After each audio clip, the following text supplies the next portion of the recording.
of Branching Out with Sierra. There's no question that we are living in a time where there is division, and we really need to work on bridging that gap and making sure we're having conversations with people who do think differently than us. And today I am excited to have who we call the Great Connector in our region. Pat Ryan is here with me today. And Pat has been involved in a couple of things recently. You may have heard that he is actually speaking at the Tri-State Leadership Summit with Allison Trobaugh. We're very excited about our keynote presentation.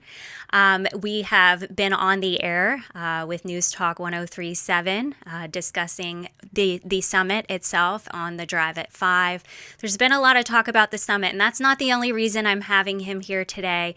It's because truly I want to dig into all these conversations he's had over the years with different business owners, nonprofits, elected officials, and I know that not everybody he sits down to talk to or talk with is going to have the same exact viewpoints as him. He's also had a lot of conversations he can learn from, a lot of different perspectives.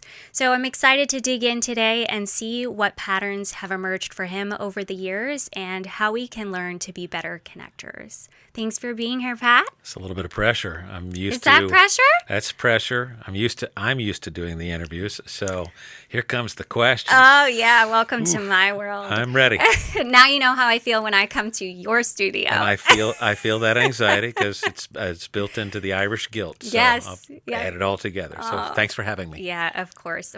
So for those that don't know you, we have listeners all over the world, so not everybody knows you. Can you give a little background about how you got into broadcasting to begin with? Sure. 12 years old, and my dad worked down the hallway from a college radio station. I missed a school bus.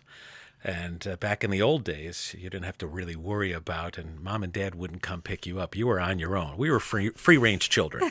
So here's 12-year-old Pat Ryan roaming across the campus at RPI, Rensselaer Polytechnic Institute out of upstate New York, and trying to get to my dad's office in the basement of a nondescript building, and I got into his hair. I mean, I was asking a lot of questions. 12-year-old boy, what's this do? What's that? What's that? Can I pick that up? Can I, and all of a sudden he said, here, let me take you down the hallway to the, before we go home, we got a couple hours here. I'll take you to the radio station, the college radio station down the hallway.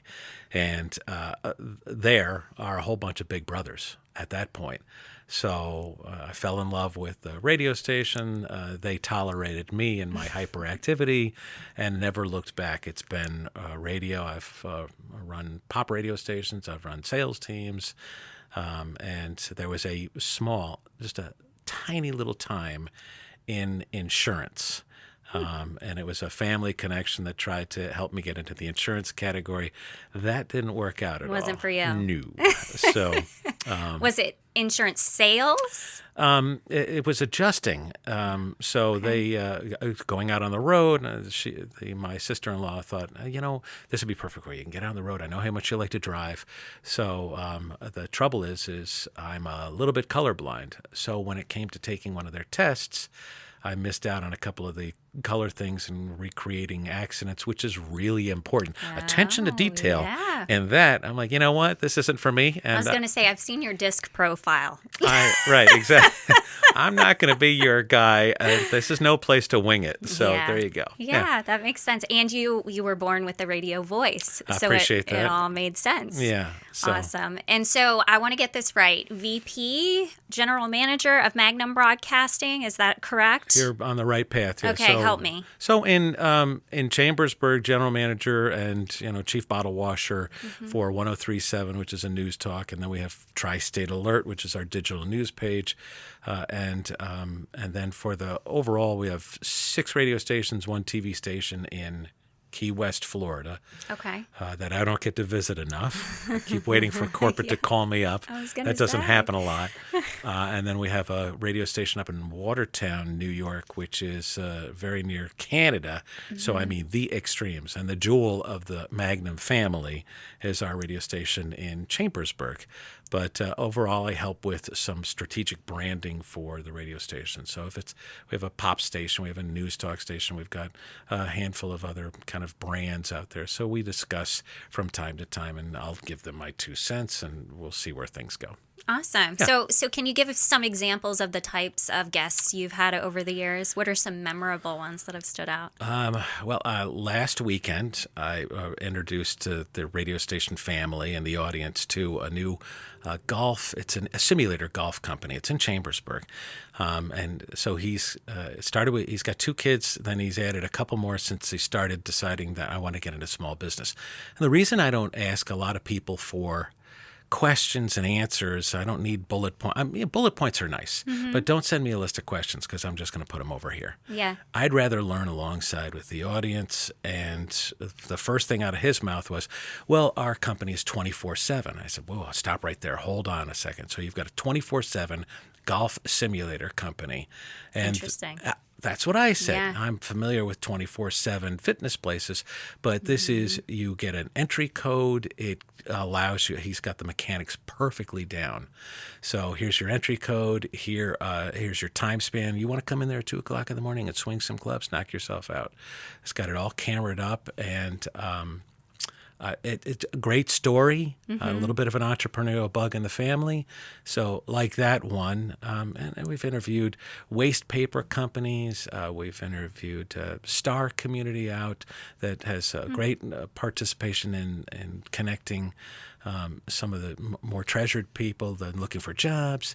I've got a company that I keep waiting for the promise to come through. They promised me that I could it's not light up a stick of dynamite, but at least hit the button when they are ready to explode stuff out in Waynesboro. That sounds fun. That's what I said. I keep waiting for that call.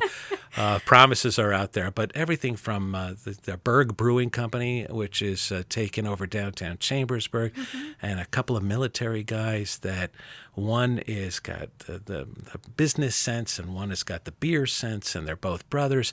I'm always fascinated by the family dynamic, all right, so here's 2 brothers, and how do you get along, and how do you make decisions? Then there's mom and dad and the kids that might be running another business. All right, so what happens at the family table, and how do you decide when you're going to stop talking about business? Because Yeah.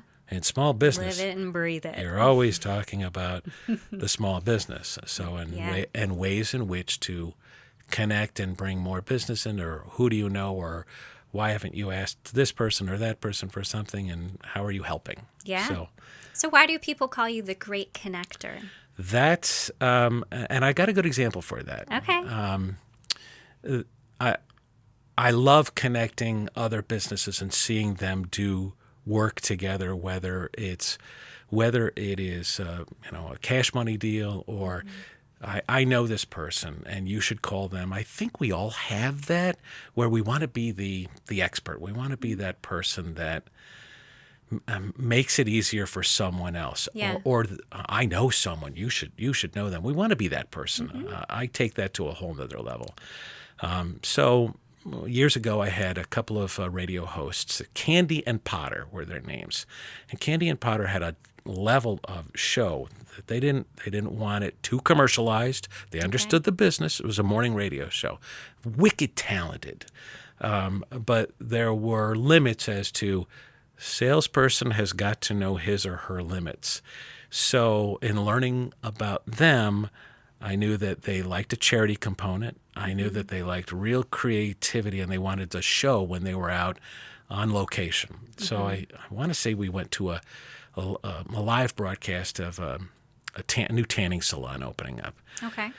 So, you're going to break ceramic pigs at the broadcast event, and when you break the pig, there's a visual, and the breaking of the pig inside, there were certificates for whatever, but there was also a charity component. Salvation Army was going to get a piece of the action somehow or other. So not only did I help the Salvation Army, not only did we help the business, and not only did I satisfy Candy and Potter's creative things. So the more chaotic it is, the more I thrive in that kind of situation of connecting those dots. So whenever a client says to me, okay, I've got this problem, one of my mantras in radio and one of my mantras overall is always start with the give. I had a big sign up in the radio station for a long time, and it's always, okay, what can I do to help you? What do you need? And who do I know that's going to be able to help your business? And somehow or other, there'll be something at the end, whether it's the personal satisfaction or maybe there's a business connection for me. I don't know. Yeah. And one doesn't mean the other. Mm-hmm. No, I agree, and I've always kind of had that mindset. When I hop on a one-on-one with a brand new person, they seem surprised when I end the call by asking what I can do to support them. It's like it catches them off guard. They're not used to being asked. Instead, it's usually, what is that person trying to get from me? Right? I feel like we get used to that. So it is refreshing when you meet someone that's looking to give, looking to help in some way or another. But you did the same thing. You came in here, you sat down, we were talking about the summit. Right. And you wanted to give. You wanted to know how it was going, which connections have been made. Have you thought about this? Like I can see it's in your nature. Yeah, and that's without even remembering what just happened before we came onto the airwaves, talking about a chamber connection and how does that help lift the leadership summit very soon. So yeah.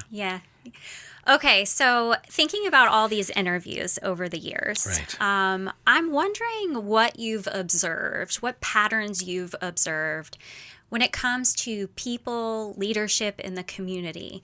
Are there tendencies in the way when you sit down to connect with them, the way you bridge that gap I'm talking about, that divide of we might not be on the same page, I might not know you yet, I might not trust you yet, but how you break down that wall? Is there a pattern in how you can get people to engage? It must happen naturally because I've had people walk in with that preconceived notion. Oh, you're the news radio station, so is this going to be 60 minutes? And what happens if I make a mistake? And it's more of on our Tri-State Business Report show or on the morning show, I think I'd much rather get to know you and get to know what makes you tick and what makes you, where's the joy in you? And somehow or other, we're going to talk about your business. Great example. And she may kill me for this, but that's okay. I still love her anyway. It was Laura Nitterhouse Diller, who owns Nitterhouse Hardware, and they're going to be opening up a new place very soon. Oh, nice. So many, many years ago, 10 years or so ago, she is a guest on the radio station. They're having some sale at Nitterhouse Hardware. We had earned a place in her business heart. She said, this is great. We'd like to do some business with you. We support what you're doing. I said, terrific. You got to come on the radio station. She goes, oh, no. No, I can't do that. I said, well, the interviews are really, they're very valuable because we get a little bit more of a chance than 30 seconds or 60 seconds to tell the story. Right. So she said, reluctantly, she comes in kicking and screaming. And that's she's not kicking and screaming, but she did come in. So she starts off with, we go down a couple of different, it's nice to see you. Thanks for coming in. Tell us a little bit. And somehow or other, before we even get to the sale or any of the business or any of that stuff, she gets down the path of monkeys. And apparently there was some homeowner in Chambersburg decades ago that had either monkeys or they had a couple of different unique animals, and they almost treated it like a zoo. So the minute she starts with monkeys, it's forget it.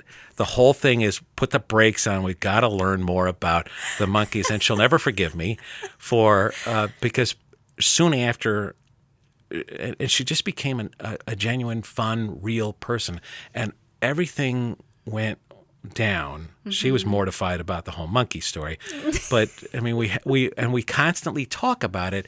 For year after year after year, when we connect business-wise, I'm like, don't worry. And she won't come back on the air with me because never again. Never again. But it's a tremendous story. And then, sure enough, 2 hours later, after the interview on the radio station, these lovely older ladies traveled all the way from Fulton County all the way.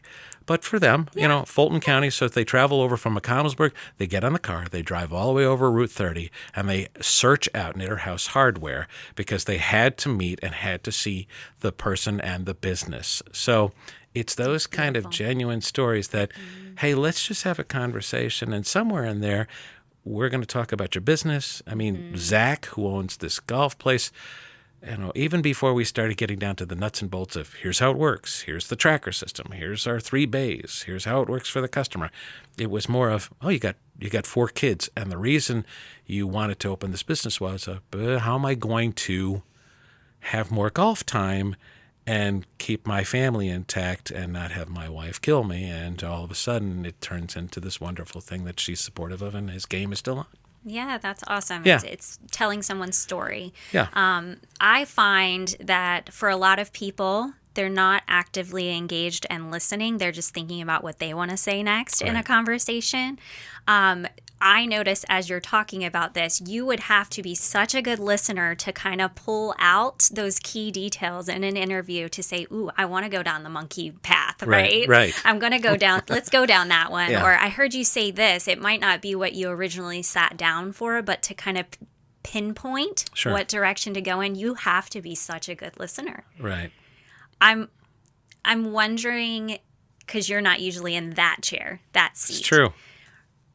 Do you feel like other people out and about at networking events when you're meeting people are good listeners? That's a great question. Some yes, some no. If you go into those networking, you've been at these things, and usually it's the similar people that show up to the similar events with the similar agenda of, all right, I'm going to go get some business cards. I'm more intrigued by asking questions, and that's a fault of mine because at some point there's got to be I've got to keep the lights on too. But I never chase the dollars. I always chase the relationship, and it seems to have worked out pretty well. Yeah. But I think that you got half and half, people that do listen and people that are just there for, here, let me have your card. And, well, how do you tell if they're actually engaged in your conversation? Another good question. There's a sense of, are you looking away? Is there eye contact? Do you genuinely care? I just interviewed this great, it was it's a sandals property in, it's going to escape me, but the guy said my name 3 times, never met me. He's on a Zoom call. He's out in the St. Vincent or someplace out there. The sandals training, those people, that organization, and how they train for customer service, hospitality, interest in the people. It's fascinating to watch some of those property managers and those general managers on property. I mean, they should write a training book. They're unbelievable. You think about, I've got 200 or 300 guests. I got to feed them. I got to keep them entertained. I've got to wow them. I've got to get them beverages. I've got security on an isolated property here. All of these things. Plus, I've got shipments coming in. And at one point, there was one particular general manager who just said, she just took such a long time with me to talk and answer questions and share her mantras. It was just so. I think you will know. You just know when it's genuine. Yeah, you can tell. When you said the thing about saying your name 3 times, that's always something that I think about. I have trouble with names. So when I am meeting someone new, I try to repeat their name back when I'm greeting them and use it in the conversation and use it in the close to like cement it into my brain. Yes. Because I feel like people want to be called by name. Like that's an important thing for someone. Yep. So if you heard someone immediately say your name 3 times and they haven't known you in the past. Like, shocker. Yeah, right? Shocker. And his story was fabulous. Here's a kid that starts out in food service, and now 26 years later, he is the general manager on one of these amazing sandals properties. Went from, washing or, picking up everybody's food to then head waiter to then head butler. I mean, those stories, I got to know more. Yeah. I mean, there's just not enough time. Give me more. How did you get here? What were some of the stumbles? What's the pain? What's the joy? And not everybody rises to that level of leadership. Yeah. Leadership. Leadership. So now I get to ask you some questions. Uh-oh. Okay, go ahead. What do you think makes someone a leader? Lead by example. Okay. I'm in there 7 days a week. You know this all too well. And there are some people are much better at separating. I don't look at my job as a job. It's something I've done all my life, so I enjoy working at it and always thinking about it. And if I'm scrubbing the toilets, or if I'm cleaning the work area, or I'm out leading the team, I think that means a great deal. Leadership is you're leading us into battle, or you're leading us into joy, or where are you taking us? But it's by example, and that's what I loved about some of the people I met at Sandals. Yeah. They at 1 minute this Carnell Smith was taking orders, and the truck was coming in with food. The next minute, he's joining in with his team, welcoming the next bus of people, and they're all singing and having fun. And where do you find the time? So, how does it go if you love what you do, you never work a day in your life? Yeah, that's fair. So, this segment is brought to you by Work Smarter Digital. Do you want to accelerate your revenue? Call Work Smarter Digital. Work Smarter Digital helps service-based businesses tighten up their sales process, improve follow-up, and put better systems behind their growth. Because when your sales process is messy, revenue gets messy too. Visit WorkSmarterDigital.com to learn more and book a demo. That's WorkSmarterDigital.com. At some point, growth requires more than listening to a podcast. It requires structure, accountability, and someone who can challenge how you're thinking. That's where coaching comes in. Our one-on-one coaching is designed as a long-term partnership focused on clarity, communication, and consistent execution over time. This isn't about quick fixes, it's intentional growth. If you're ready to go deeper, you can start by filling out the individual leadership interest form linked in the show notes. You can also learn more at SierraLearnership.com. That's SierraLearnership.com. This year's lineup brings real-world experience from business, media, government, and leadership at the highest levels, including a former FBI Chief of Staff, high-performing sales leaders, communication experts, and business strategists. This isn't theory, it's real leadership. Join us October 14th and secure your seat at thetSLS.com. That's thetSLS.com. So, what do you think has been some of your biggest challenges that have come up being a leader on the air, a voice that someone listens to every day? What challenges have you faced? Spending too much time in the creative part. That's where I started. So I like doing production, and I like making sure the radio station sounds good, and I enjoy some of what's called imaging, some of the messages that promote the radio station. So are we doing enough to promote it?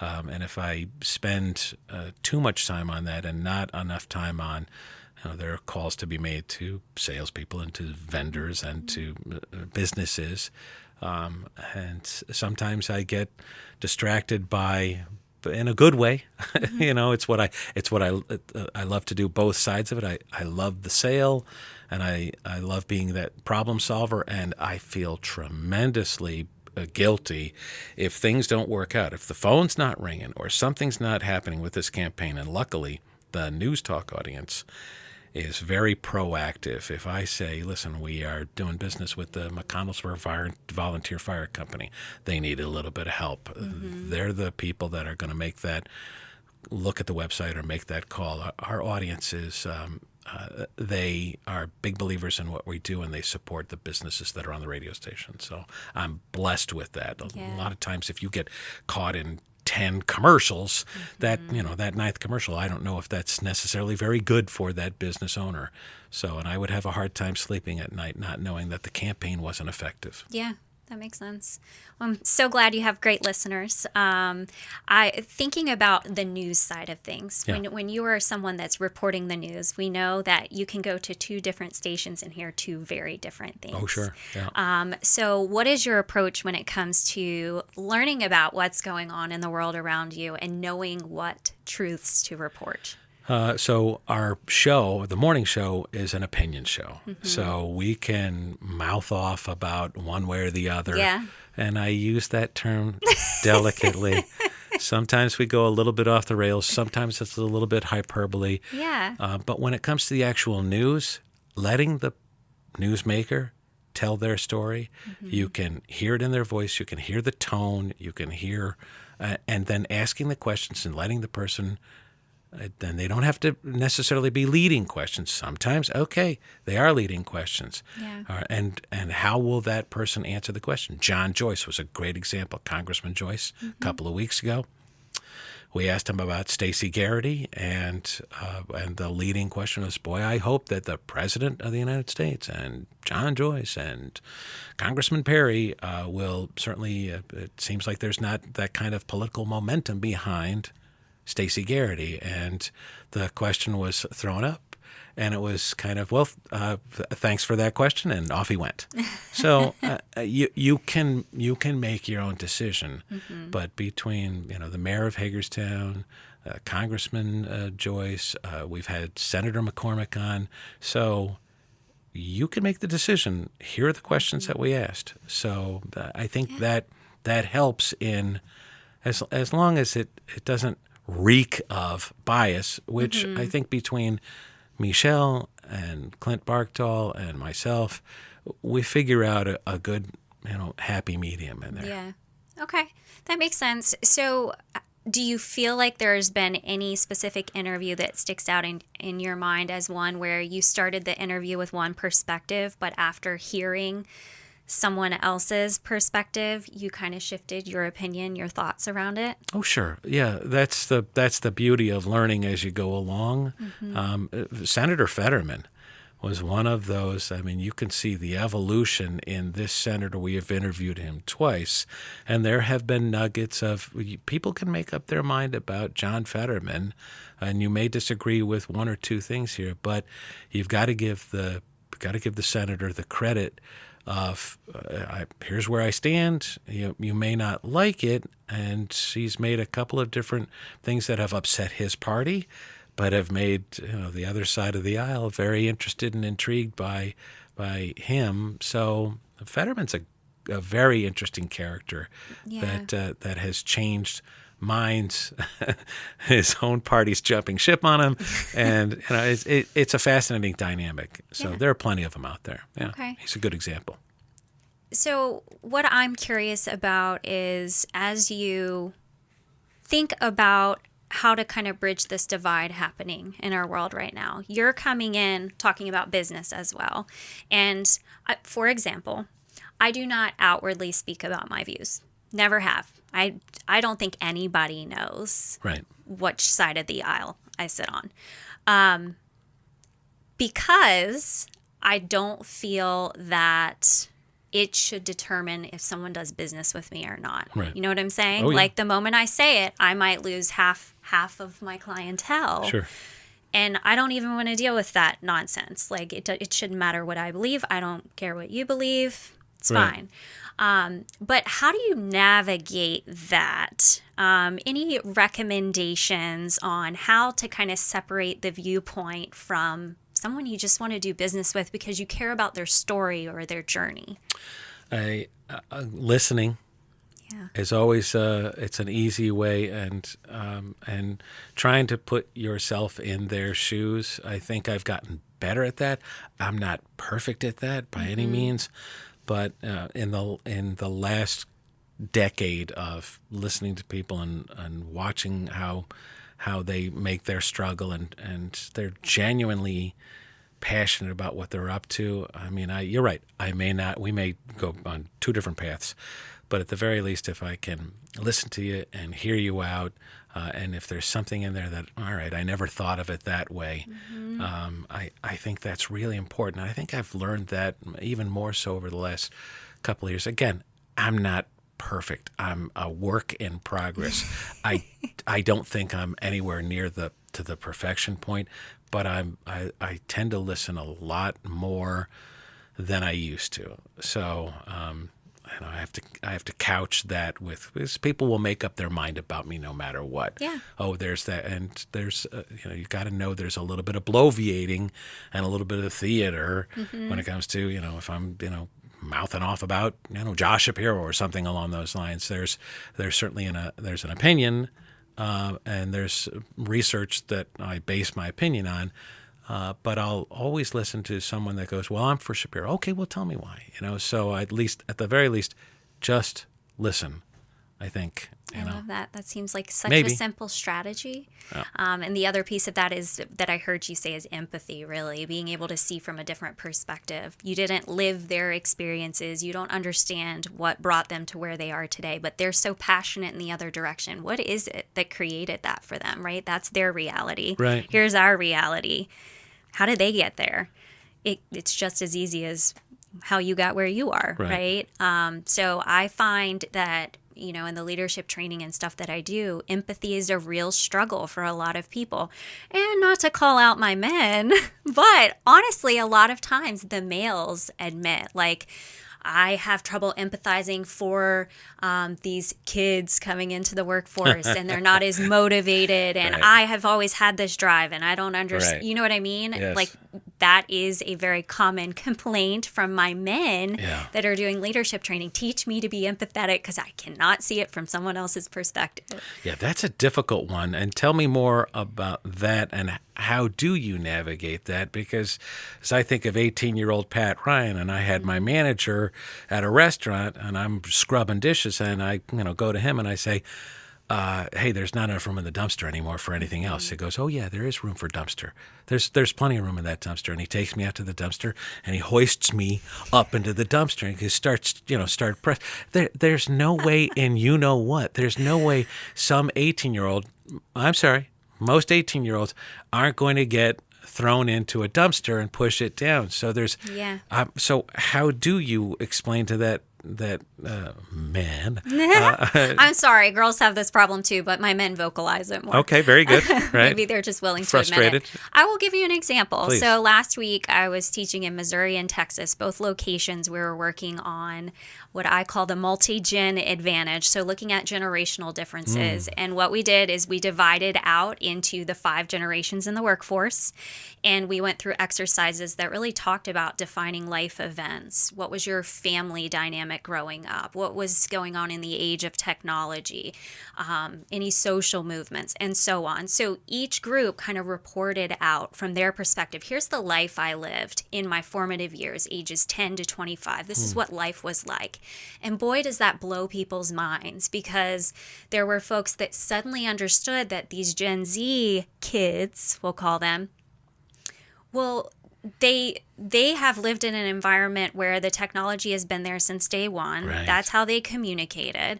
They actually admittedly said learning computer skills are hard for them because they're better on phones than a computer. So they're learning alongside the oldest generation and trying to meet in the middle.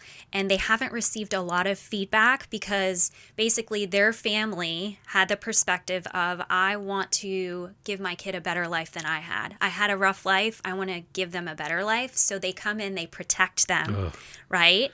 They're trying to deliver that, but at the same time, they're sheltering them. So they go into the workplace, and for the first time, they're receiving constructive criticism, and they shut down, right? Yeah. So just stopping and thinking about, what have they seen?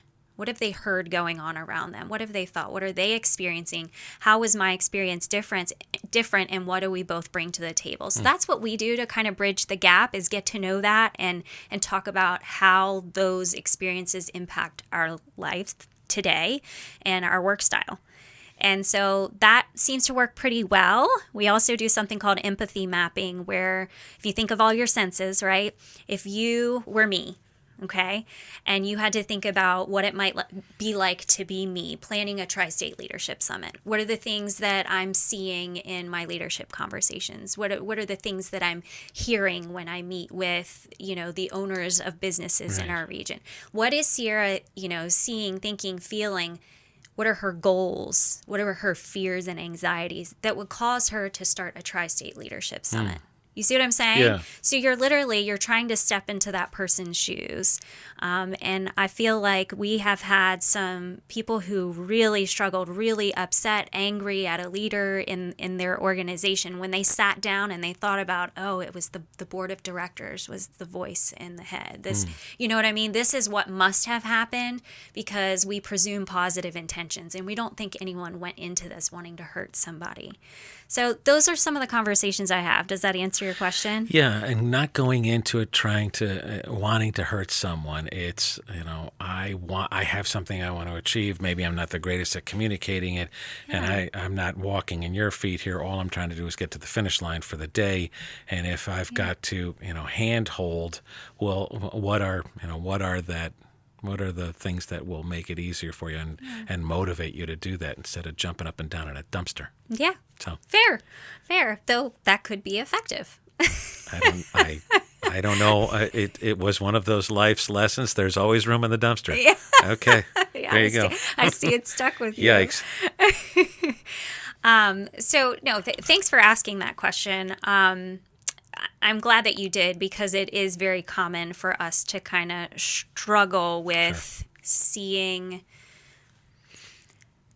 the other side of the aisle, seeing it from their perspective. And I think that that's why this is such a timely conversation, especially coming up on Tri-State Leadership Summit. Do you remember what you're speaking about at the summit? Or has Allison told you? Oh, yeah. That's accurate. Not nice, but accurate. And I believe it goes to the core of what we've been talking about is, all right, there are, as you had mentioned, nobody really knows about where you stand because everybody is welcome at the table. Yeah. And Allison and I will be tackling that because the radio station has a sound to it that people have made some preconceived notions about. But if we get someone with an opposing viewpoint on the radio station, we've had the leadership of Franklin County Democrat Committee come in there and goes, "Oh my gosh, you guys are so nice and so welcoming." I'm like, yeah, everybody's welcome at the table. Yes. So yeah, I know you want to achieve something. We want to achieve something. But in the end of it all, we all want people to get out and exercise their right to vote, get a little bit of information. And if either of it works out for you, that's terrific. But it's those business owners that have stepped on the third rail. And that have alienated a whole group of people that wasn't necessary to alienate. Everybody's welcome to buy our stuff, and we welcome everybody. So it's trying to navigate that and not jump on that third rail. Yeah. And be a welcoming for everybody at the retail party. No, I think that's what you're talking about too. She must have delivered the message. Yes, we've talked about it. Come on now. We're not going to talk about it on October, 7th or 8th. So no, we'll get there. Okay. So, thinking about the summit in particular, what are you looking forward to most? There is the production value that you bring and the seriousness while there's information here, what you bring to the table, and this is your second go around here. So you worked out whatever things you learned from the last one. I love the premise of being able to connect with you after the summit because I've been to it, and you and I have talked about this. Yeah. Because I've been to these rah-rah things, radio conferences. Oh, we're going to put up a motivational speaker. They're going to be great. And you're going to get in there and you're going to listen to that. There's going to be all this stuff. And then you get back to the office.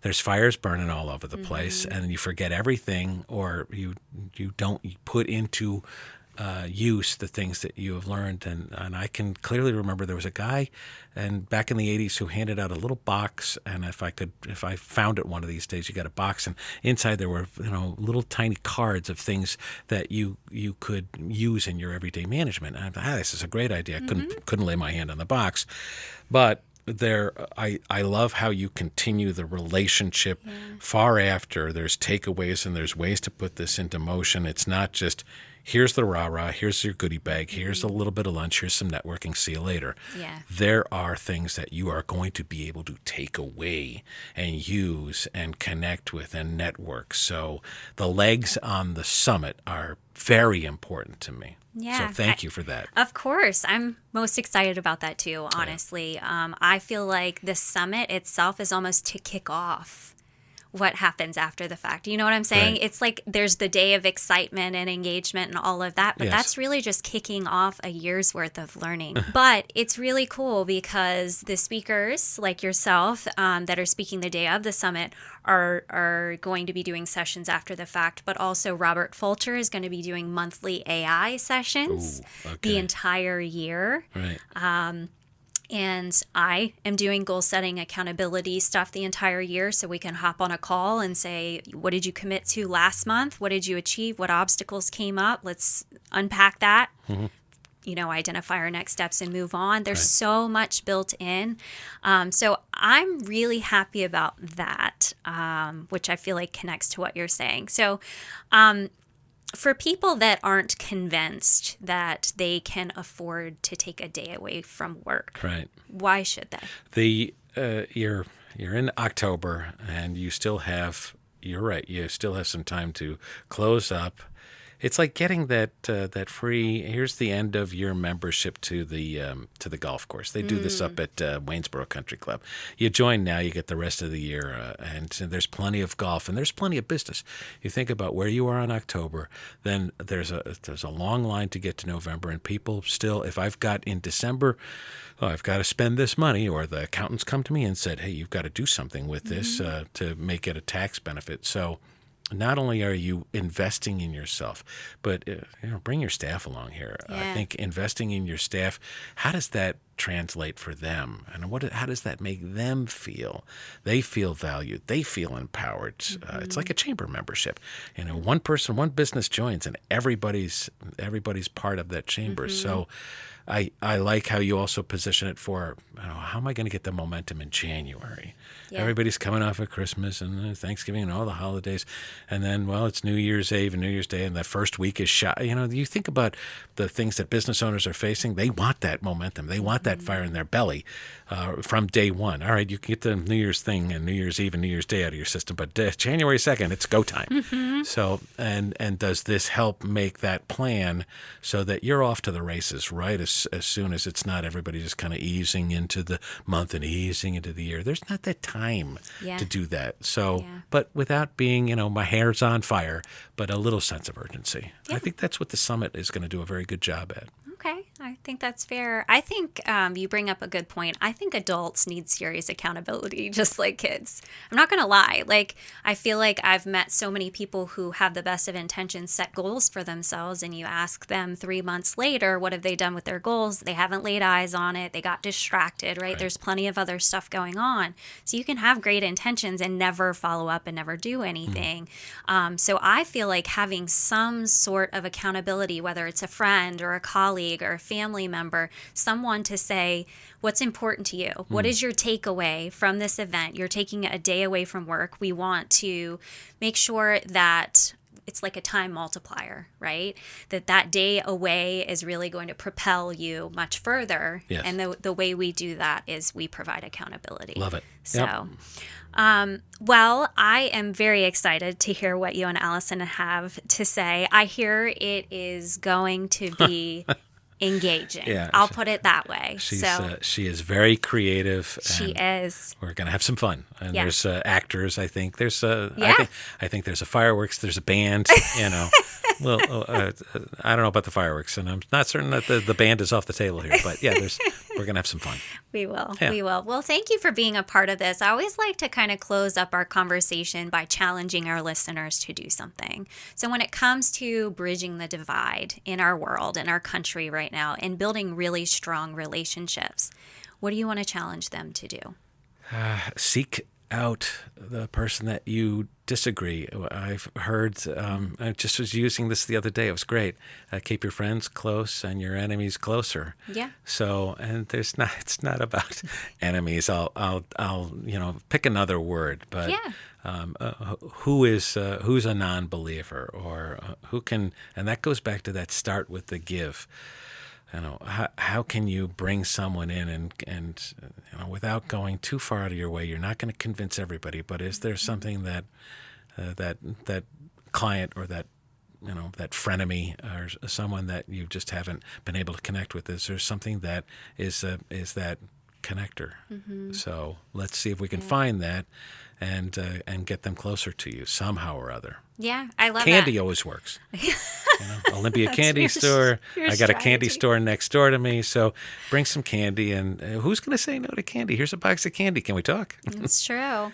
But if you think about it, like, we all want to help people in some way or another. If you think about every business owner that you've talked to, they want to take the strengths that they have, the talents that they have, and use them to help someone in some way, right? Yes. And so if we can see how the person who doesn't view things the same way we do is truly out to help whoever they're passionate about. Yes. Maybe that's the connector, Yep. right? Maybe that's what you have in common, but there's always a common thread across the board. Candy always helps. And candy in Olympia Candy Kitchen.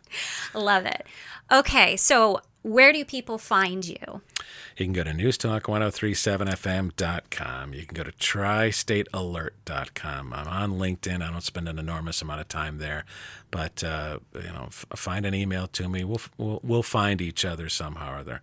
You're not going to find me at a lot of those afternoon mixers because it's way past my bedtime. So we do our morning show and then we're off to the races to try to help people. So I think newstalk1037fm.com and tristatealert.com are good places to send us an email. We'd love to talk to you. Perfect. Yeah. Thank you for Thanks. all you do for our community. Appreciate I appreciate you. And thanks for being a part of the summit and being such a big supporter. Well, let's see how you say the day after. All right, let's see how this interview comes off in a couple of days thereafter. So thanks very much for the invite. Of course, of course. And thank you for being here through the end of the episode. Hopefully you found value, and hopefully you'll take that challenge and seek out someone, that frenemy that Pat's talking about. Seek out someone that you've had trouble connecting with in the past and see if you can find some commonality. And don't forget that we have a new episode that drops every Friday at noon Eastern Standard Time. So be sure to subscribe so you get those notifications every single week. If you'd like to reach out with a leadership challenge you're facing so that we can unpack it on the air and help you out, send us an email at info@branchingoutpodcast.com. We look forward to hearing from you. Until next time, keep branching out.